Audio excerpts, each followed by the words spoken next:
Dexter Pittman got the start tonight for Joel Anthony. Sprained ankle for him. This is Chris Bosh, who had a great first quarter. Yeah, he scored 11 of the Miami Heat's first 13 points. They were doing a great job, Matt, of getting the ball into the interior and getting high percentage field goal attempts. This is what Miami does, and this is the guy who does it. Well, early in the game, they were getting out transition baskets, but they didn't play with that energy until later on in the fourth quarter. We'll see that. Jumper by LeBron James there. Miami up 28-22. The Heat were 11 of 17 in the first quarter. Steve Nash to Marcin Gortat having a great season. Nice set play as ex-Heat member Dan Marley looks on from the Phoenix Suns bench. There's the king. And then LeBron looks at the rim up close in person. Steve Nash did the smart thing. Ole. Here's Nash knocking down a three there. And it's a three-point game. Well, Suns really did a nice job in the second quarter of figuring out how fast Miami was going to play. They went to a zone, and then their bench guys stepped up.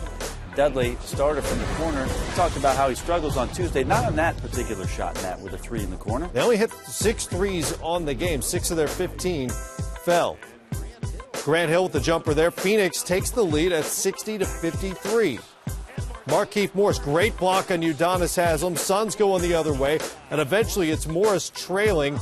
Nash knows where to find him, and the rookie throws it down. Great sequence there for Phoenix, and they have a 1-point lead. Nash with a great job. You got to reward the big man after the defensive play. Morris gets down to the other end, gets fouled, gets the N1 opportunity on the dunk. Sebastian Telfair gave him some good minutes in the early part of the fourth quarter, and here he sets up Shannon Brown for the three. We were wondering where those threes would come from. That was one. 90-80, but all Heat from that point on. Chris Bosh with the lay-in from Wade.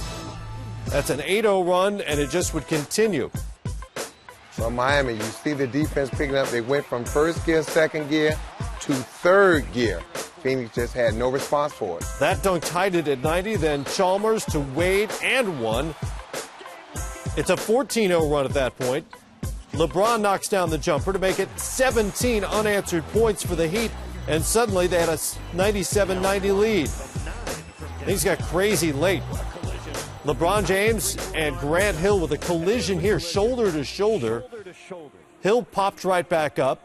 LeBron would remain on the floor for a few minutes, never technically left the game because it was a dead ball, and he returned it, and then down the stretch the Suns just kept blowing opportunities. Steve Nash passed on a shot he might have taken, and then Channing Frye can't find rim from point blank.